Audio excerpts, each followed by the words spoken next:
Elle migria, elle ne marche pas, elle parade, elle ne parle pas, elle annonce en Algérie, dans la maison familiale, dès qu'un jeune mâle dépasse le seuil du salon, le père entre en scène comme un ministre des Affaires étrangères, il s'éclaircit la gorge, croise les bras sur son ventre et lance d'un ton grave l'alerte maximale, la France, c'est fini mon fils, c'est plus comme avant, et là, il déroule la conférence de presse. Chômage, racisme, prix des loyers, contrôle policier et même la disparition des baguettes artisanales. L'Hexagone devient, sous sa rhétorique, une jungle grise où les musulmans vivent dans des caves et mangent des lentilles sous surveillance. Le jeune homme, qui pensait juste passer dire bonjour, se retrouve soudain dans une reconstitution de France 24 en arabe avec sous-titres en darja. La mère, elle, entre en renfort, moins géopolitique, plus émotion. Elle s'installe sur le canapé, s'évente avec la télécommande et soupire comme si elle portait à elle seule le fardeau de l'exil. Moi, j'ai une cousine à Nantes, elle regrette d'avoir mis ses enfants là-bas. Wallah, ils savent même pas dire Bismillah. Et elle enchaîne sur les écoles françaises qui enseignent que le cochon est un ami, les femmes qui se marient entre elles et les hôpitaux où on te pique sans dire salam alikoum. Elle regarde le jeune qui n'a rien demandé avec des yeux de supplication. Toi au moins, t'as un scooter, c'est pas la peine d'aller là-bas te fatiguer avec la neige et les impôts. Le discours parental est rodé, millimétré, recyclé chaque été. Leur but, saboter discrètement toute liaison franco-algérienne non autorisée. Le prétendant potentiel est prié de renoncer à ses rêves et de se contenter d'une vie sobre rythmée par les coupures d'eau, les soirées foot et les rêves modestes. Et pendant qu'il parle, El Migria les filme discrètement sur Snapchat avec la légende « Ils font trop les oufs, ces deux-là de la Team Paris ». Une énième tante entre en scène, mains croisées derrière le dos, œil plissé comme si elle scannait un faux passeport. Elle annonce solennellement en fixant le garçon comme s'il cachait une ambassade dans sa poche. La France, une prison à ciel ouvert. Le halal là-bas, c'est un mirage. Le travail, un souvenir. Les Français, ils aiment de plus personne, même pas leur fromage. Son mari enchaîne sur une longue homélie à base de Ribéry. Il s'est converti, mais regarde où il est. Le garçon se retrouve pris au piège d'une conférence TEDx sur la fin du rêve européen avec un fond musical imaginé à base de klaxons et de chèvres. La grand-mère, elle, joue la carte Netflix drama. Elle entre en glissant, s'assoit théâtralement et commence à parler avec les mains comme si elle jouait dans une série turque doublée en kabyle. Moi, j'ai une nièce à Orly, elle pleure tous les soirs. Le lait là-bas, il a un goût de plastique. Les gens, ils te regardent comme si t'étais un kebab mal cuit. Et les enfants, ils savent même pas dire Yéma. Ils disent maman avec l'accent de Sarkozy. Elle sort son arme fatale, une anecdote inventée sur une cousine qui s'est mariée avec un plombier de Dijon et qui depuis vit dans un F2 sans lumière naturelle. Puis elle regarde le jeune homme et lâche la voix cassée par une douleur imaginaire. Tu n'auras même pas le droit d'éduquer ton fils.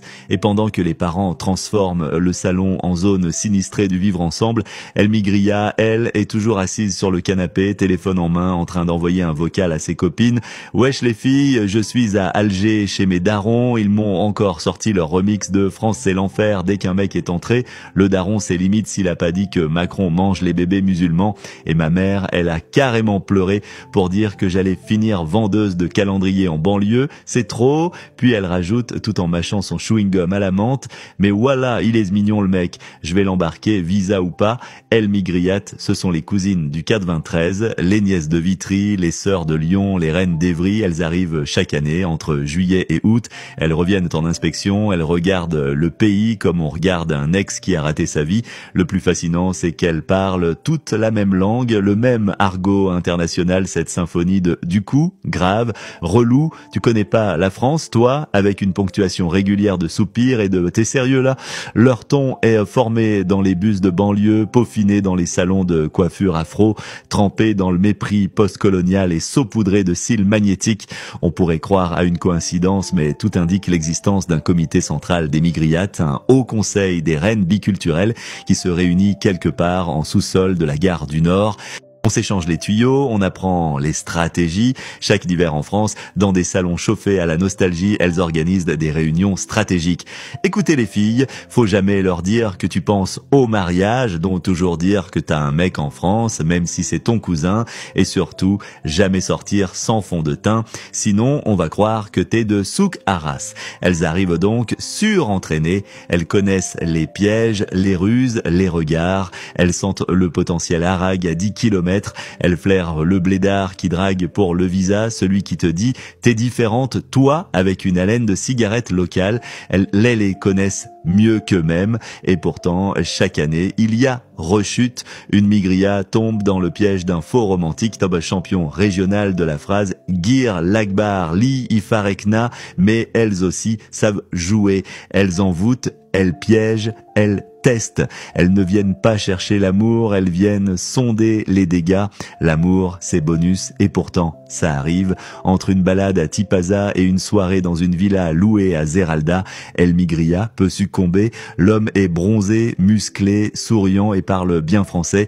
Il dit merde et il connaît 3 chansons de l'artiste. Elle tombe, c'est un vendeur de chicha avec 2 chemises et une ambition vague. Elle le présente fièrement à la famille. Il est pas comme les autres, la famille s'évanouit, le grand frère jette son soda, la grand-mère prie pour qu'il ait au moins un bac, lui aussi il tombe amoureux peut-être, il se fiance, il se marie, on bénit l'union et on commence déjà les papiers, mais parfois, à peine arrivé en France, le prince se transforme en cafard. Il découvre les droits, les applications de rencontres, les groupes Facebook des haragas diplômés, il découvre surtout les autres migriades célibataires du 93. Il la quitte, elle pleure. La famille dit « on vous l'avait dit ». La famille préfère un Algérien déjà installé en France, un migri avec un CDI, un appartement à Créteil et, si possible, une Citroën qui roule encore. Mais les familles qui vivent en Algérie, ces orchestres de tantes volubiles et d'oncles sentencieux qui accueillent les émigrés avec des youyous stridents et des plats de chakchouka si copieux qu'ils pourraient nourrir un village, ont derrière les embrassades et les « ma chérie, t'as embelli », un agenda tacite qui se dessine. Il faut marier El Migria à leur fils au chômage chronique. Entre-temps, les filles du quartier, elles, se sentent trahies. Elles voient les standards de beauté baisser à vue d'œil. Une migria peut ne pas avoir les codes, mais elle a toujours le bon passeport.